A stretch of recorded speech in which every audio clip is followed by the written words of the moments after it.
All right, thanks, Dave. Well, we begin with a breaking story. Tragic news from far northern Minnesota. A 50-year-old man died today. Authorities believe he drowned while taking part in a failed underwater recovery operation.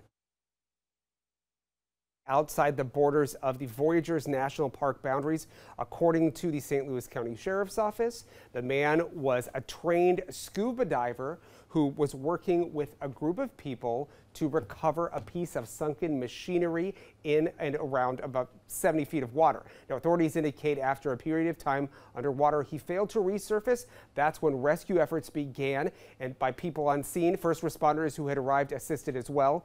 The victim was then transported to the shore. Despite medical efforts, he was pronounced dead.